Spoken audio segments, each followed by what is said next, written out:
Taliban announces interim government. Top terrorists are now Taliban ministers. Mullah Hassan Akhund is named the head of the government. Dreaded terrorist Siraj Haqqani is named the interior minister. It's a showdown between farmers and Haryana government in Karnal. There are water cannons used, heavy security deployment as farmers march in protest against the August lathi charge. The third wave is here, say the Mumbai mayor and a state minister. Mumbai cases are up 55% from 2 weeks ago. Meanwhile, Kerala lifts curfew, the night curfew and the Sunday lockdown. The Uttar Pradesh elections battle begins with Mayawati and Owaisi. Mayawati's Brahmin outreach, Owaisi in Ayodhya. Congress says these parties are BJP's B teams.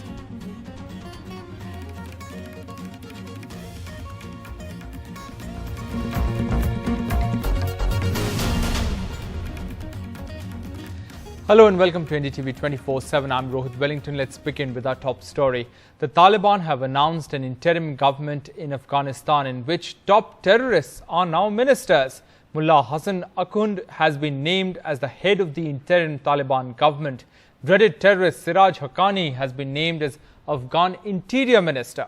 Mullah Omar's son will be Afghan defense minister in this interim government, and Mullah Baradar has been named as deputy prime minister.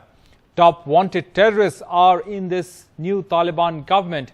Afghanistan's new Prime Minister and Interior Minister are on global terror lists. Has the Taliban reneged on the inclusive government promise? Because former President Hamid Karzai and leader Abdullah have found no space in the new Taliban government. Only Taliban leaders are in this new Afghan government. And the question also is whether there was Pakistan hand behind the Afghan terror government. Haqqani has got a key portfolio of the Interior Ministry. Doha political wing of the Taliban has been completely and totally sidelined, with hardliners getting key posts. And amid the Afghanistan crisis, Russian NSA Nikolai Patrushev will be visiting India on Wednesday. There will be high-level India-Russia consultations which will be led by the national security advisors. The intergovernmental consultations will be on Afghanistan, and this meeting is being seen as an outcome of a recent telephone conversation between Prime Minister Modi and Russian President Vladimir Putin. The other big story, the showdown between farmers and the Haryana government in Karnal. The administration offices in Karnal have become the site of the big face-off between farmers and the administration. The farmers are protesting against the 28th August lathi charge and have geared out the mini secretariat. Before the protest began, the chief minister offered last-minute talks, but those talks failed, and farmers then decided to march towards the mini secretariat. The Haryana government vowed to stop the protesting farmers by blocking the highway, the roads and the secretariat. Now, protesting farmers are demanding that murder charges against an IAS official who had allegedly told the police last month to deal with farmers by breaking their heads. Yogendra Yadav, one of the leaders who was involved in the talks with the state administration, has said that it will be a peaceful but indefinite blockade of the mini secretariat. That's what Yogendra Yadav has said. And this showdown is happening in Karnal, which is Chief Minister Manohar Lal Khattar's constituency. A long day comes to an end. Here, the security personnel, the Haryana police, Central Armed Police Forces, and on this side, you see these farmers who had vowed that they will come out, they will get out the Deputy Commissioner's office. So farmers finally achieving their first target. Now coming over here, they will spend overnight, and then maybe they'll wait for further talks. But what we have seen today, an intense day throughout, long marathon meetings between farm union leaders, the government officials here, the district officials. Hard negotiation went on, but finally it remained inconclusive. And that is why hundreds of farmers marching towards the Deputy Commissioner's office. They'll spend tonight here, and we are sure that what farm union leaders told us, that they will only leave once their demands are met. In Karnal, with camera person Ashwini Mehra, Mohammad Ghazali for NDTV. Now let's shift focus to COVID. One of the cabinet ministers in Maharashtra government and the mayor of Mumbai have said that the third wave is here. Mumbai cases are up 55% from 2 weeks ago. What's the ground situation in the state? Here's a report. At least two officials in Maharashtra have said the third wave is here, in Mumbai and in Nagpur. Mumbai's cases in September are already 28% of all of August's. इधर-उधर घूमना, बिना mask के उधर बैठना, तो मंडल के लोग भी जिम्मेदारी ले भी रहे। तो मेरा घर मेरा बाप्पा ऐसा ये करके मैं खुद किधर भी जाने वाली नहीं है क्योंकि तीसरी वेव आ रही है, आ गई है। The last week has seen over 2,800 cases, which is 55% more than the weekly total a fortnight ago. In Nagpur, a minister from the Congress declared a third wave as well. आज double के figure में हम आ गए हैं, इसका मतलब हमारे यहाँ थर्ड वेव का आगमन हो गया है।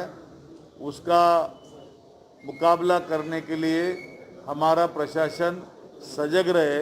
कड़क निर्बंध हमको लगाने पर मजबूर होना ही पड़ेगा और वो लगेंगे। But in Nagpur, while the jump over the last fortnight is sharper, over 150%, the total cases are only 49. So is it being blown out of proportion?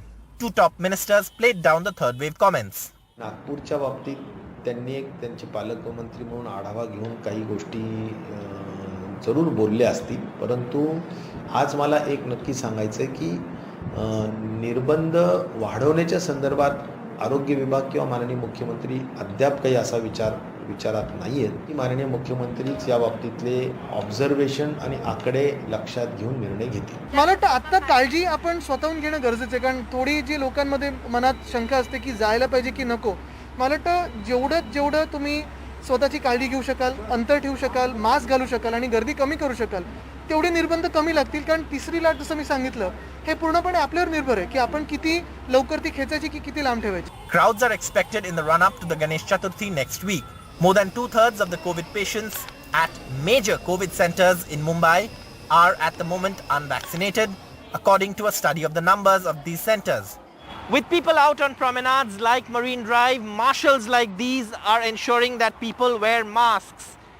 In the meantime, leaders like Nitin Raut, Energy Minister, and Mumbai Mayor Kishori Pednekar are saying the third wave is already here, based on the spike in the number of COVID cases over the last few days. But health authorities say that the current numbers of COVID cases is nothing close to what is expected in the third wave. In Mumbai with camera person Rajendra Dayalkar, Saurabh Gupta, NDTV. And in Kerala, cases dipped to under 29,000, the daily cases, but they are still 69% of all India cases. Kerala government has now decided to lift the night curfew and the Sunday lockdown. ഇന്ന് Covid review meeting ചർച്ച ചെയ്ത് തീരുമാനിച്ചത് സംസ്ഥാനത്ത് ഏർപ്പെടുത്തിയിട്ടുള്ള രാത്രികാല നിയന്ത്രണങ്ങൾ, അത് രാത്രി 10 മണി മുതൽ രാവിലെ 6 മണി വരെയുള്ള നിയന്ത്രണം, അതേപോലെ തന്നെ ഞായറാഴ്ചയിലെ ലോക്ക്ഡൗൺ, ഇത് രണ്ടും പിൻവലിക്കാൻ ഇന്നത്തെ അവലോകന യോഗം തീരുമാനിച്ചിട്ടുണ്ട്. And shifting focus to Delhi, the Delhi University has announced partial reopening from mid-September. Most undergraduate non-science students and those not vaccinated will still not be going to college. The university will be reopening in phases. Meher Pandey has this report. After 18 months of online learning, 20-year-old Pooja Kumari says she excitedly took the train from her home in Jharkhand to Delhi when the state government announced colleges would reopen from the 1st of this month. But the political science honours student at Sri Aurobindo College is disappointed she still cannot attend physical classes. ऐसा लग रहा है कि हम लोग मैं अपनी city में रह के ही पढ़ रही हूँ और ऑनलाइन क्लासेस तो पॉलिटिकल साइंस है तो एक्सपर्ट टीचर सामने हो तो ज़्यादा बेटर समझ आएगा। ऐसे क्लासेस में तो बहुत दिक्कत होता है, तो फेस टू फेस का बात अलग होता है और ऑनलाइन अलग होता है। Delhi University has now said colleges will reopen from the 15th of September, but with restrictions. Only final year undergraduate and postgraduate students can return to campus. Only practicals and experiment-based classes to be allowed. Theory classes will continue online until further notice. In-person classes to begin at 50% capacity and on rotation. all students on campus will be at least partially vaccinated. Gaurav says online teaching is not helping students or their future. मैं कहना चाहता हूं कि अगर इस sector पे ध्यान नहीं दिया गया तो आने वाली जनरेशन जो है वो बिल्कुल खराब हो जाएगी। ये कोविड बैच जो है इसका आपको रिपरकशन फ्यूचर में देखने को मिलेगा, बहुत बड़ा है, एक देश की इकोनॉमी को लिए ही और सभी के लिए भी, क्योंकि हम लोग को उतनी लेवल की एजुकेशन नहीं मिल पा रही है जितनी हमें रिक्वायर्ड है। ठीक है, हमारी 80 बच्चों की स्ट्रेंथ है क्लास में और उसमें से सिर्फ 4 बच्चे क्लास ज्वाइन करते हैं, 2 बच्चे तो वैसे ही सो जाते होंगे। Mahika is worried she's missing out on the experience of real college life. Our degree is just 3 years and I'm already in my second year. So by the time I actually get to go on campus, I'll be graduating. Hopefully, like I'll get to experience at least 10% of the DU North campus life by then. Delhi University's Vice Chancellor says the restrictions are meant to ensure the safety of students. Half of the capacity, 50% of the classroom capacity, they would be allowed. So not all of them are being allowed. I'm also requesting students, please don't rush to the university and create crowd here. We are going to absolutely follow the protocols of DDMA. Although Delhi University is opening in name for most of the students, the reality is still going to be this. It's still going to be online classes with difficulty in learning. Many of them are missing out on the college experience. So that isn't really changing yet. With Xavier Thomas, Meher Pandey for NDTV. Now, BSP Chief Mayawati and AIMIM Chief Asaduddin Owaisi both addressed rallies in Uttar Pradesh on Tuesday. Four-time Chief Minister Mayawati, who has been out of power for a decade in the state, was addressing a rally of Brahmins, while Mr. Owaisi, whose electoral debut in UP in 2017 was a disaster, was in Ayodhya as he tries to resurrect his party.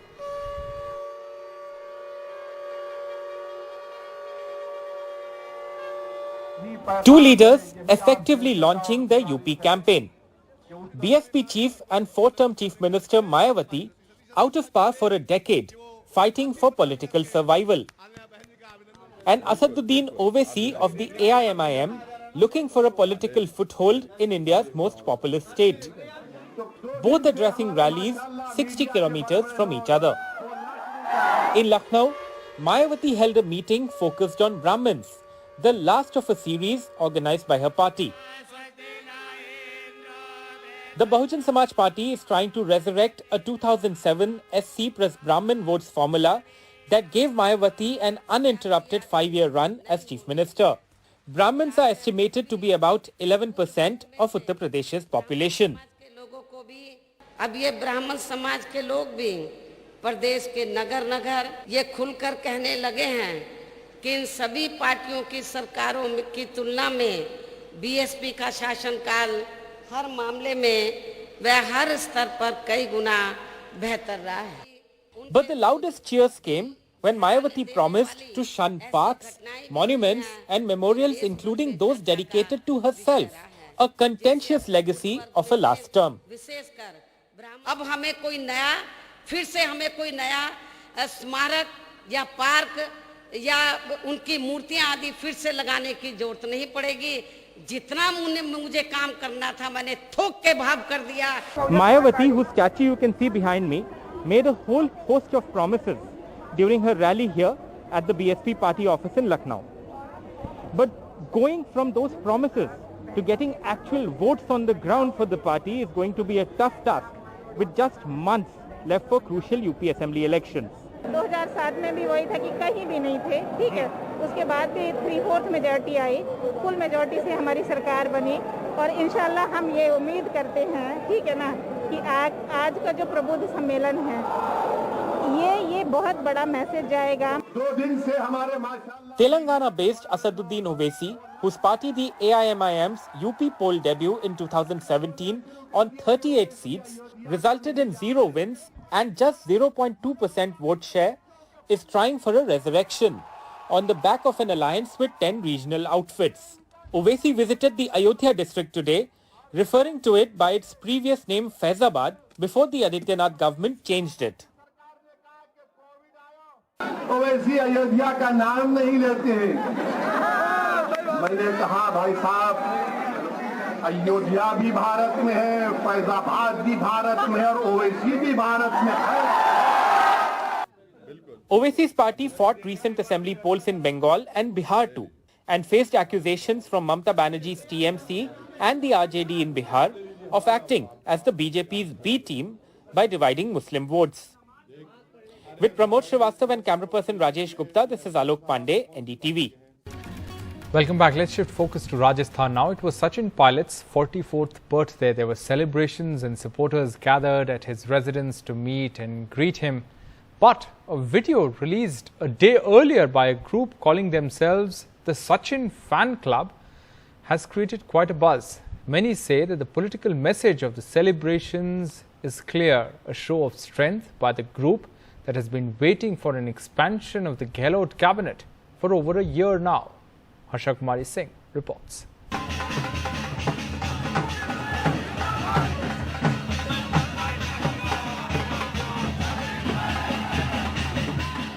Sachin Pilot's 44th birthday celebrations in Rajasthan, and the political message was apparent. He is here to stay and is looking at a larger role in the party. This video, released by a group of Sachin fans, clearly pitching him as a leader for the future. गरीब की उम्मीदों का हो जहां पूरा सम्मान, जिस ओर देखे दुनिया और कहे यही है तरक्की का स्थान। सचिन पायलट जी किसी पद पे ऊपर नहीं है, उसके बाद भी जिस तरह से कार्यकर्ताओं में क्रेज है, ये बताता है कि सचिन पायलट की लोकप्रियता पूरे राजस्थान में कितनी है। जनता इनको कांग्रेस के वरिष्ठ नेता के रूप में देख रही है। Chief Minister Ashok Gehlot, who's recovering from an angioplasty, wished Pilot on Twitter. Sachin himself refused to take questions on whether his birthday celebrations were a show of strength, choosing instead to thank supporters in a recorded statement. मेरे जन्मदिन के अवसर पर बहुत से लोगों ने शुभकामनाएं दी हैं। मैं सभी लोगों का बहुत बहुत धन्यवाद देना चाहता हूं। अनेकों लोगों ने आकर आज अपना आशीर्वाद, सानिध्य, स्नेह और समर्थन मुझे दिया। मैं दिल की गहराइयों से लोगों का बहुत धन्यवाद करना चाहता हूं और हमेशा कायल रहूंगा जिस प्रकार आप लोगों ने आज ताकत और समर्थन दिया। उम्मीद करता हूं कि भविष्य में भी इस प्रकार का स्नेह बना रहे। Sachin Pilot, who rebelled against Ashok Gehlot's leadership in July last year, has been waiting for over a year now for his supporters to be accommodated in the Rajasthan cabinet. But the delay could now be making the rebel camp restless. In Jaipur, Harsha Kumari Singh, NDTV.